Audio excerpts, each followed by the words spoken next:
वन्दे धर्मं सनातनं।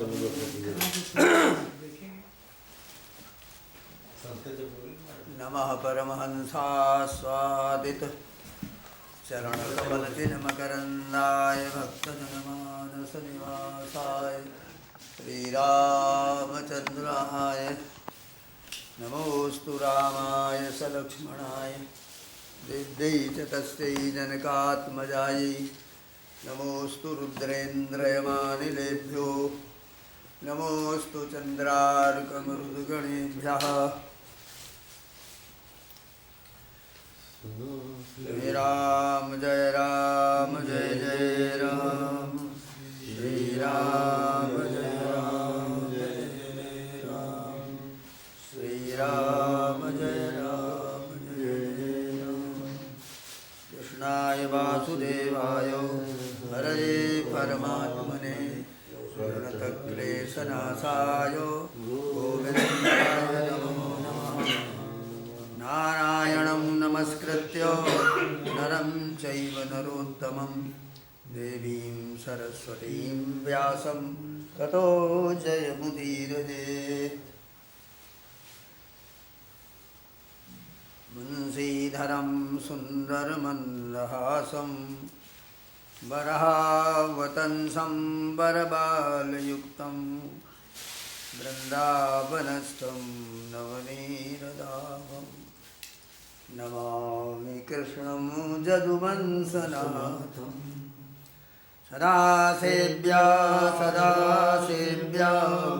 श्रीमद्भागवती कथा यस्याः श्रवणमात्रेण हरिश्चित्तं समाश्रयेत्।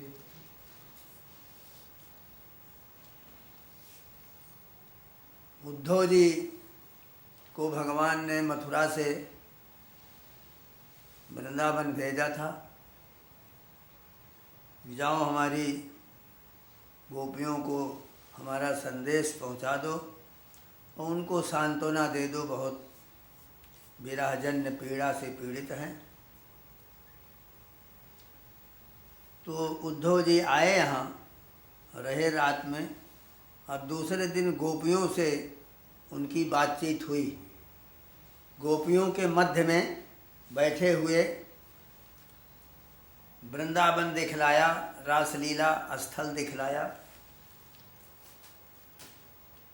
आज ही भ्रमर गीत है। एक भंवरा उड़ता हुआ आया और उसके पैरों में पीलिमा थी।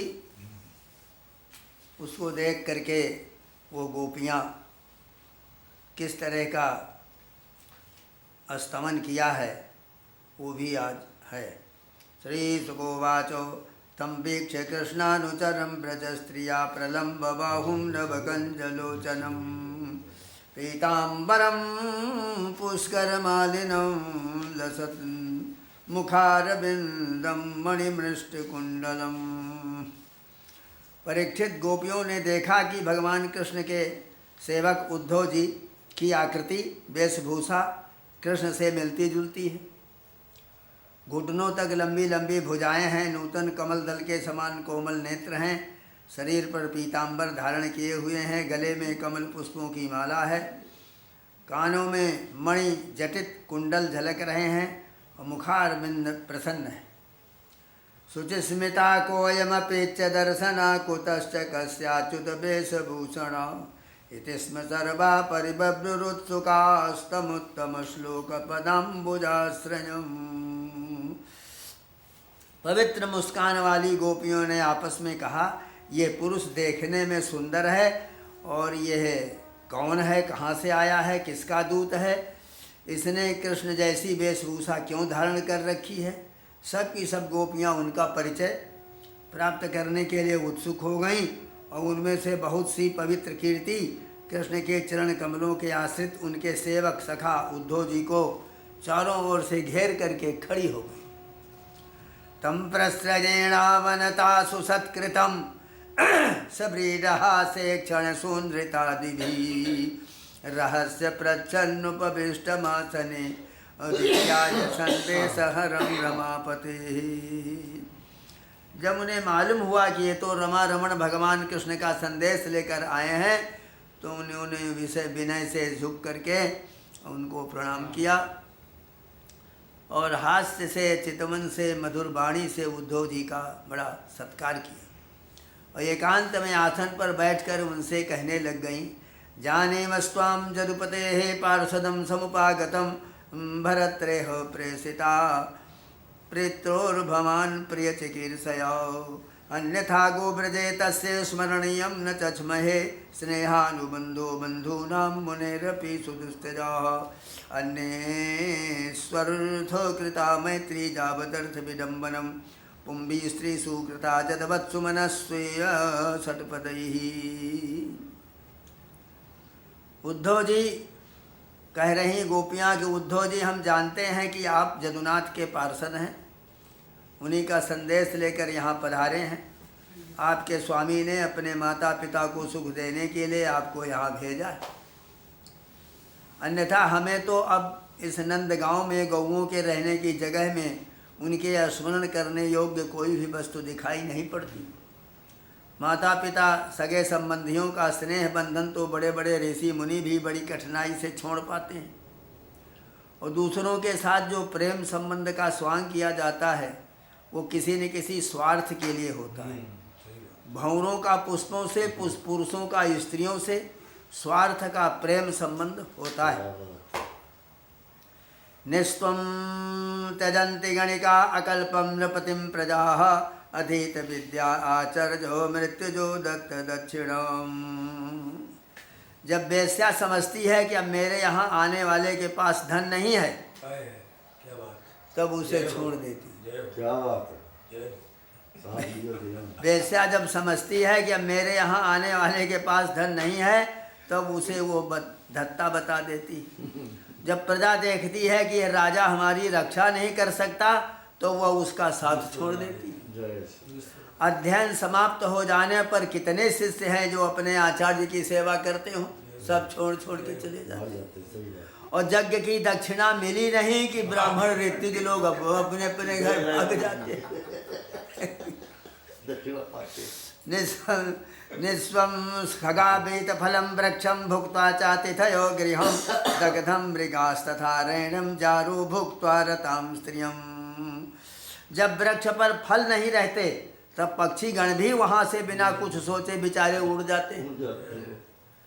भोजन कर लेने के बाद अतिथि लोग, और भोजन करने के बाद अतिथि लोग गृहस्थ की ओर कब देखते हैं?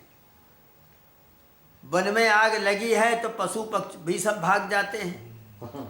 चाहे स्त्री के हृदय में कितना भी अनुराग हो, जार पुरुष का अपना काम बना लेने के बाद उलट कर भी तो नहीं देखता, वो चलता बनता है।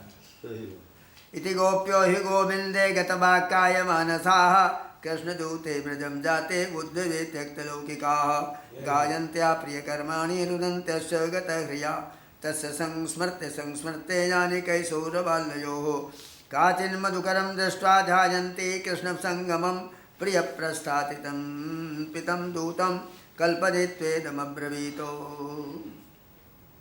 परीक्षित, गोपियों के मन, वाणी और शरीर कृष्ण में ही तल्लीन थे। जब भगवान कृष्ण के दूत बनकर उद्धव जी ब्रज में आए, तब वे उनसे इस प्रकार कहते कहते भूल गए कि कौन सी बात है, किस तरह किसके सामने कहना चाहिए। भगवान कृष्ण ने बचपन से लेकर किशोर अवस्था तक जितनी भी लीलाएं की थीं, उन सब की याद करके गोपियाँ उनका गान करने लग गई। आत्मविस्मृत होकर स्त्री सुलभ लज्जा को भी भूल गईं और फूट फूट कर रोने लग गईं।